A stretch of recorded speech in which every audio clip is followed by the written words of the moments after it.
Have you ever thought that a small gesture from someone you least expect could shake your entire heart? I could never have imagined that. An ordinary afternoon led to a stronger family bond and deeper mutual understanding between me and my stepson. A thoughtful gesture of appreciation. And from there, our relationship as stepmother and stepson grew closer and more trusting. Watch this story and join me as we explore what happens when kindness, closeness, and deeper family bonds begin to weave their way into a family that once seemed perfectly stable. You won't believe what happened next. My name is Amanda, 48 years old, living in a peaceful suburban town where the quiet pace of life and the small, tree lined streets have been part of me for over 20 years. I work as a librarian. A simple job, but one that brings me joy through every turn page and the gentle conversations I share with local residents. My life had been fairly smooth, a long marriage to my husband Peter and a close knit family, not perfect, but full enough. Peter has a son from his previous marriage named Ryan, 22 years old. Ryan doesn't live with us regularly. He studies at a university in another city and only comes home during holidays or on rare weekends. Ryan and I have a polite, pleasant relationship, but there's always been an invisible distance between us that I've never dared to cross on my own. Ryan is a tall young man with a solid build, bright gray eyes, and a slightly mischievous smile. Even though he's not my biological child, I've always shown Ryan a quiet, gentle kind of care, like a stepmother who longs to be acknowledged but never wants to force it. I know he loves his father and in some ways still keeps his distance from me out of loyalty to his biological mother. I don't blame him. In fact, I've learned to be content with the small place I hold in this relationship. On one ordinary Saturday afternoon, I was tidying up the kitchen when I heard a car pull up outside. I didn't think it would be Ryan. He usually doesn't come home without warning. But then the door swung open and Ryan appeared, carrying a sports bag, a bright smile on his sun-kissed face. "Hi, Mom, Amanda," he called, his voice slightly playful, something rare to hear. "Is Dad home?" I smiled, wiping my hands on my apron. "Your dad just went to work a weekend shift. He probably won't be back until tonight, but you showing up like this is quite a surprise, dear." Ryan shrugged, dropping his bag on the floor. "I thought I'd come visit Dad and you for a bit, and also," he paused, a bit hesitantly. "I have something I'd like to ask your help with." I was a little surprised. Ryan rarely asked me for anything, aside from small favors like his favorite meals or a bit of laundry. He looked at me with sincere eyes, tinged with a touch of shyness. "What is it, dear?" I asked softly. Ryan smiled slightly, then stepped a bit closer, and in that moment, the distance between us seemed to shrink. "I want to prepare a surprise dinner for Dad, to thank him, and I need your help." I felt a warm surge of happiness, not because of the request itself, but because of the unexpected initiative from Ryan. In that moment, I saw the stepson I had always observed from afar, now opening a small door into my world. I nodded, a wide smile spreading across my face. "Of course, dear. I'm happy to help." And just like that, an ordinary afternoon became the start of a story I had never anticipated. A story that wasn't just about a surprise dinner, but about the journey of bridging distances, of touching emotions that had long lain quietly dormant. That afternoon passed in a strangely touching way. Ryan and I were in the kitchen together, preparing Peter's favorite dish, beef stew with red wine, which I had cooked for so many years, but this time there was an extra pair of helping hands. Ryan's. He took off his denim jacket, rolled up his sleeves, and began washing vegetables, chopping onions, doing all the little tasks I usually did quietly on my own. Every so often, I glanced over at Ryan, feeling a closeness that was different, unfamiliar. He smiled, chatted, shared some stories from school, and asked me for a few cooking tips. I wasn't used to seeing Ryan so open until now. He had always maintained a certain careful distance, always polite but reserved. "Mom Amanda," Ryan said, his voice slightly hesitant. "I know I don't say this much, but thank you for always being here for Dad, for keeping the house warm, and for today, too." I froze for a moment, the knife in my hand pausing midair. Ryan had never said anything like this before. I turned to him and saw his eyes filled with sincerity. Not the casual kind, but something real. I felt genuinely touched and grateful for his kind words. "You don't need to thank me," I smiled softly, trying to keep my voice natural. "I'm happy to see you home and even happier to cook with you." Ryan scratched his head, a little shy. "I think it's time I learned to show more gratitude." Hearing him say that, I suddenly realized that all these years I had assumed I was standing on the outer edge of the bond between him and his father. I thought Ryan already had a biological mother in that place, so I only needed to quietly do my part. But in that moment, I understood. Ryan didn't just see me as someone who kept the house. He saw me, truly saw me. While the beef stew bubbled on the stove, we set the table together, arranged a small vase of flowers I had just picked from the garden, and lit some candles to make the dinner feel a little more special. I felt like I was living in a small but precious moment, a moment of connection. When everything was ready, Ryan quietly walked over to me, leaned down, and gave me a light, slightly awkward hug. "Thank you, Mom," he repeated. I stood still for a moment. I felt deeply moved by his unexpected kindness. Then I lifted my arms and gently hugged him back, softly, but enough to send the unspoken message I had never had the chance to say before. "Thank you, my son." That surprise dinner wasn't just for Peter. It was also a gift from Ryan to me, a gesture that, though small, was enough to melt away the invisible layer of ice between this stepmother and stepson that had lingered for so many years. That night, after Peter returned home, the kitchen filled with laughter and the clinking of glasses. Peter kissed me on the cheek, laughing heartily when he saw the steaming beef stew on the table, praising Ryan as truly the man of the family now. Ryan just chuckled, shoulders shrugging lightly, his eyes briefly glancing toward me as if to share a silent message. I sat down at the dinner table, feeling a strange sensation creep through me.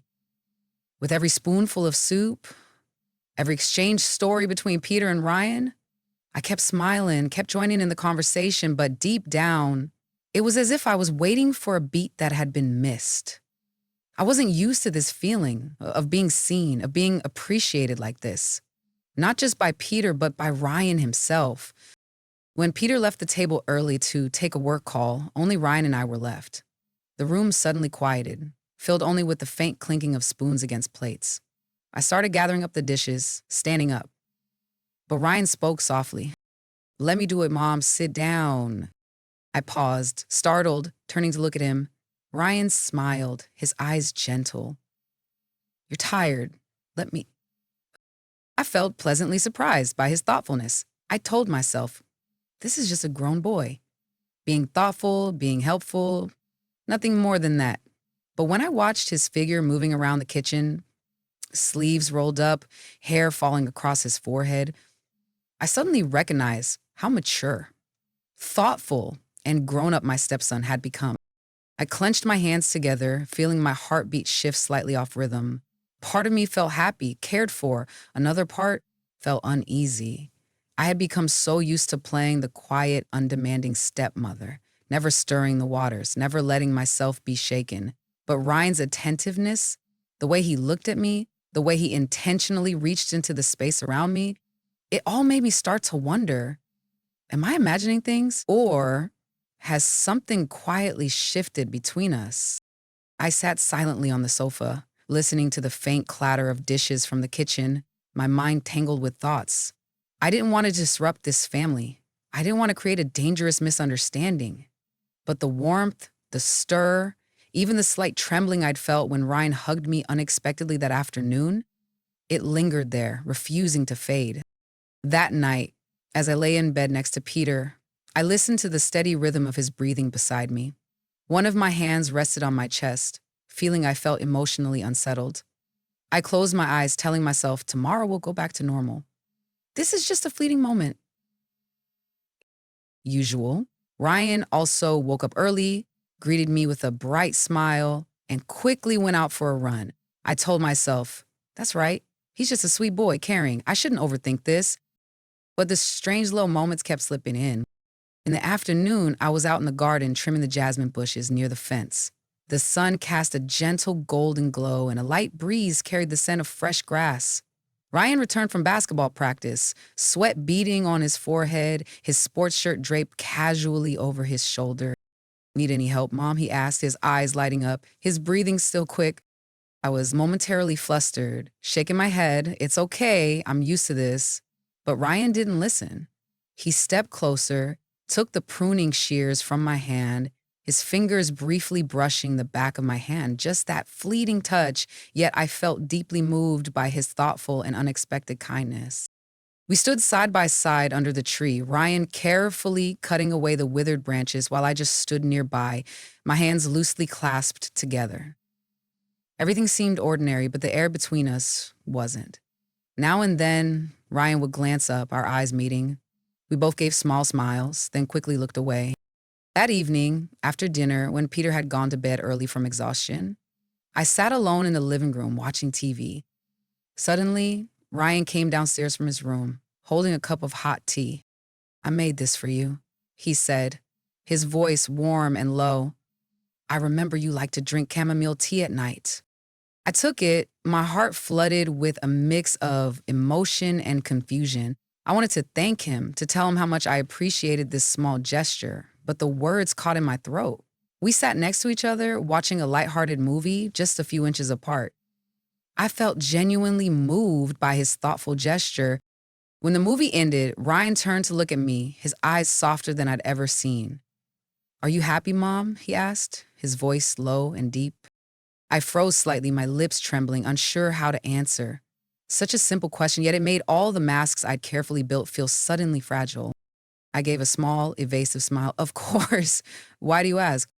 Ryan looked at me for another second, then smiled gently. "That's good," he murmured, standing up. "Good night, Mom." As he left the room, I sat there in silence, my hand clutching the teacup tightly, feeling as if I were standing at the edge of a hidden whirlpool, not knowing where it was about to pull me. The next morning, I tried to bury myself in busyness. I scrubbed the floors, did the laundry, even reorganized the bookshelf that was already neat. But every moment I met Ryan's gaze, every lingering question from the night before, "Are you happy, Mom?" kept echoing in my mind. I kept telling myself I was fine, still in control, but my heart refused to listen. In the afternoon, Peter called to say he would be home late, caught in a sudden meeting. I wasn't surprised, I was used to it. The dinners for two, the long nights with only my own shadow by the window, looking out at the darkened yard. But today, Ryan was here. "Let's cook dinner together, Mom," Ryan suggested, his voice cheerful while I still hesitated in the kitchen. I smiled, nodding. We cut vegetables, sautéed the meat, tasted the soup together. Ryan stood close, very close, his hand occasionally brushing mine as we both reached for a spice jar or a bowl. Those moments of kindness were brief and casual, yet each time I felt deeply appreciated and valued. When the table was set, Ryan pulled out a chair for me gentlemanly. "Please, Mom," he said, his eyes glimmering with a playful smile. I didn't understand why I blushed. I was his stepmother. I'd always believed that the difference in age and roles and family were sturdy boundaries, unshakable. But with just a few gentle touches, a few tender questions, I felt conflicted, wondering how to appropriately respond to this new closeness and family connection and appreciation. Dinner passed in light laughter. We talked about movies, books, and the trips Ryan dreamed of taking. I looked at him, my heart softening, seeing a grown young man, no longer the shy boy I had once welcomed home from boarding school. When dinner was over, Ryan helped me clean up. Then we both sat outside on the porch. The summer night was gentle, a cool breeze rustling through the trees, the scent of jasmine drifting softly in the air. I closed my eyes, savoring the rare peace, but then started when I felt a light weight on my shoulders.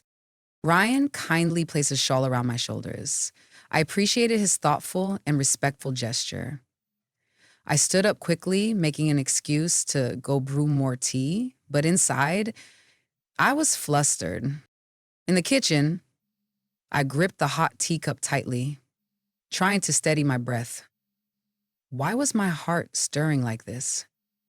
I had always believed I was someone who knew how to keep limits, who knew right from wrong. But now, those boundaries suddenly felt fragile. When I returned to the porch, Ryan was still there, gazing up at the star-filled sky. You know, Mom, he said softly, I've always admired you. You're strong, gentle, and you always know how to make this house feel warm.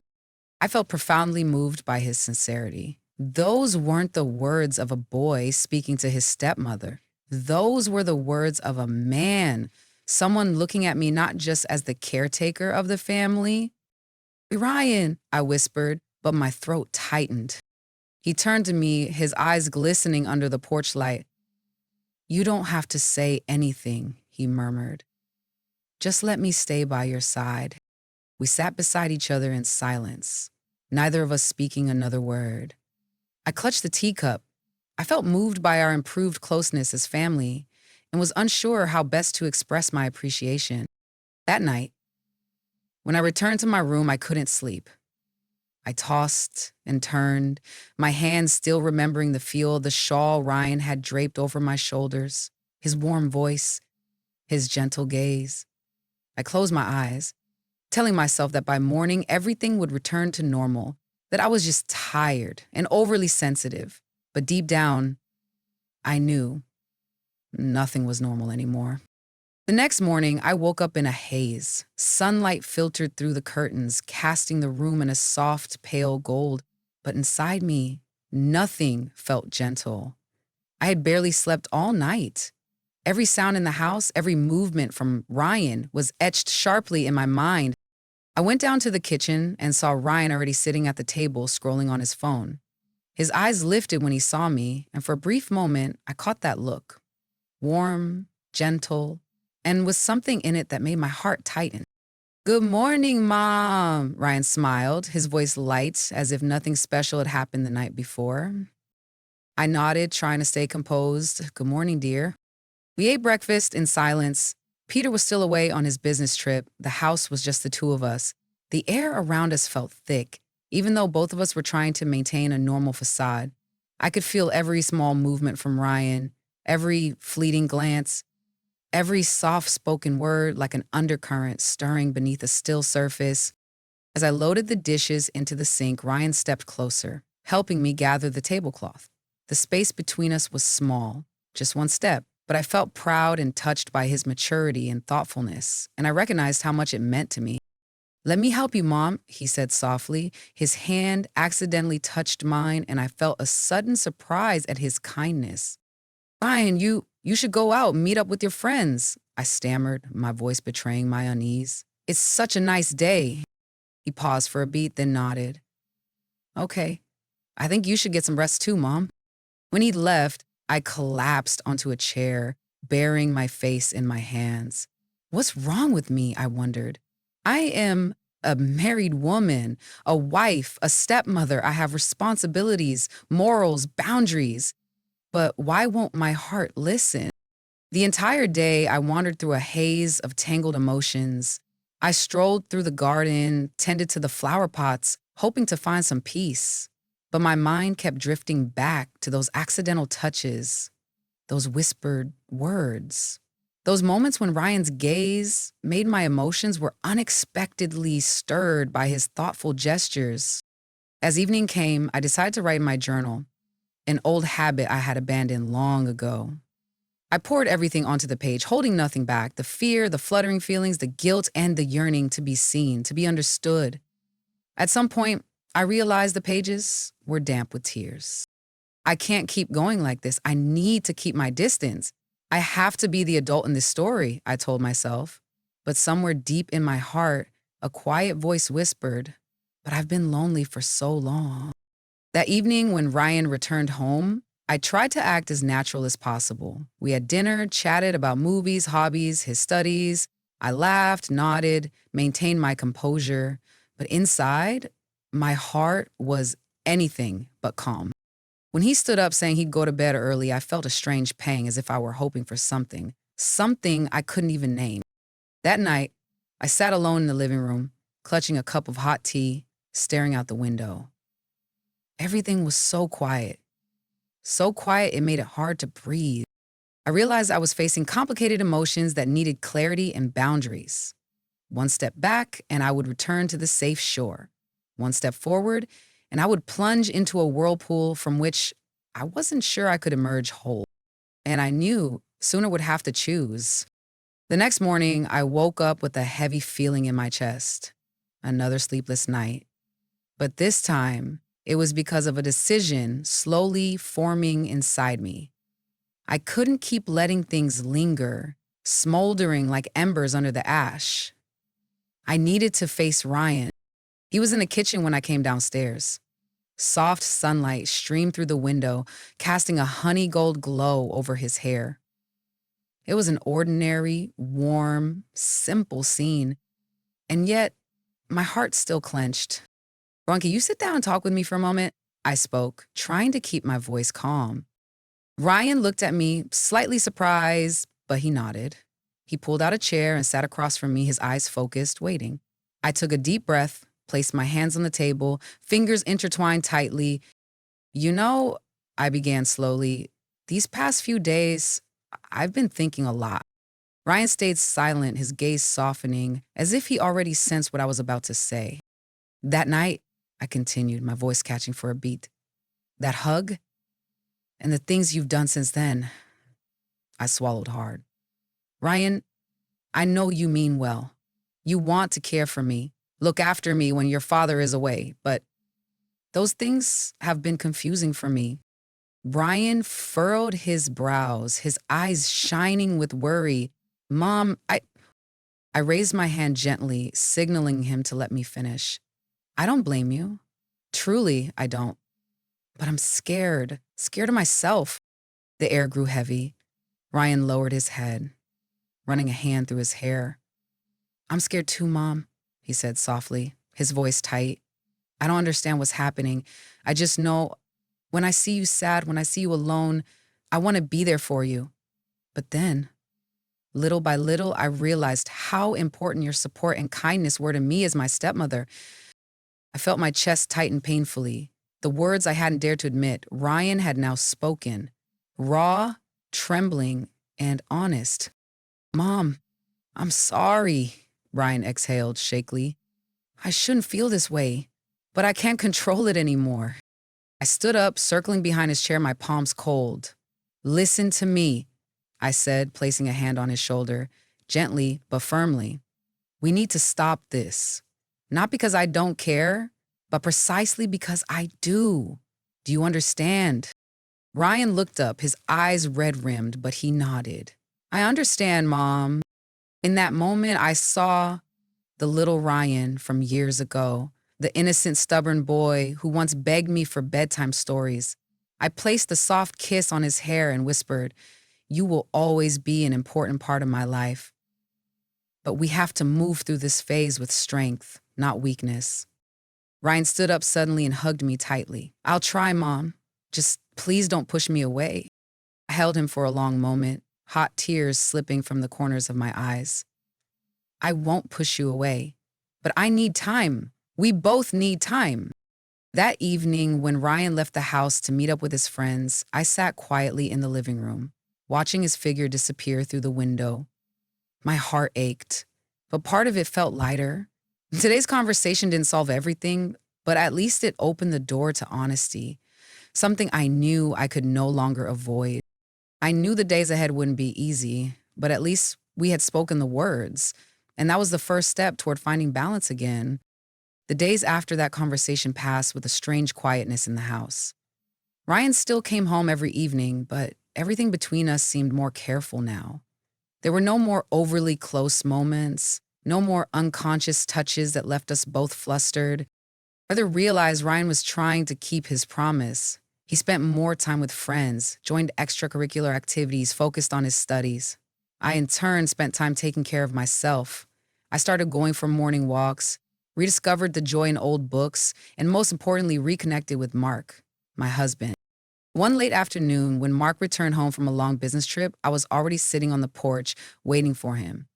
His eyes were gentle, but I could see the fatigue clearly. I invited him to sit down, poured 2 cups of tea. My heart slightly trembling. "Mark," I began, "I think we need to talk." He looked at me a bit worried. "What's the matter, honey?" I took a deep breath, listening to the rustling leaves along the fence. Lately, things in our house have been strange. I let myself drift into feelings I shouldn't have had. Things I thought were just because of loneliness. Because of missing you. I paused, my hands shaking slightly. "I just want to tell you that I've realized I miss you more than I thought." Mark didn't say anything right away. He set his cup down and reached out to take my hands. "It's my fault too. I've been too focused on work, leaving you to handle everything on your own." Tears welled up hot and heavy. "Do you think we can start over, Mark?" He squeezed my hands gently, giving me a kind smile. "If you're willing to give me a chance, I'll make it up to you." That night, as we sat together in the living room, sharing the small stories we'd missed over the past months, I felt my heart soften. I knew every marriage has its ups and downs, moments of feeling lost. But what matters is whether we're brave enough to come back, take each other's hands, and keep walking forward. As for Ryan, he had matured after everything. One evening, while I was preparing dinner in the kitchen, Ryan walked in, smiling softly. "Mom, this weekend I plan to go on a trip with some friends. I might come home a bit late." I turned to look at him, a young man now, tall, strong, with eyes that no longer held the flickers of past confusions. "All right, have fun," I smiled, feeling a lightness in my chest. As Ryan headed for the door, he turned back, hesitating for a moment. "Mom, thank you for not shutting me out, for not pushing me away, even though you completely had the right to." I stepped forward, placed a hand on his shoulder, and gave him a gentle smile. "We're family, dear. No matter what happens, I'll always be here." Ryan nodded, then walked off, his tall figure blending into the golden evening light. I stood there in the doorway, letting the breeze flow in, carrying away the last lingering burdens from my heart. Perhaps life is never simple. The tangled emotions, the moments of weakness, the small missteps, they're all part of the journey of growing, of learning to let go in order to hold on to what truly matters. I closed the door, turned back inside, ready to step into a new chapter. Not a perfect one, but a chapter I chose with my whole heart. Sometimes life leads us astray down unexpected paths, placing before us delicate challenges we never could have anticipated. But the most important thing is not where we stumble, it's how we stand back up, face ourselves, and choose what we hold on to. I've learned that genuine family bonds aren't about perfection, but about patience, forgiveness, and the courage to reconnect when misunderstandings occur. Family, though often filled with complex emotions, is always a place we can return to, as long as we know how to place sincerity above fleeting temptations. If this story has touched your heart, please leave a comment and share your thoughts. Have you ever faced a moment of being out of sync in life? Let's listen to one another, empathize, and remind each other that no matter how far we may wander, there is always a way back home.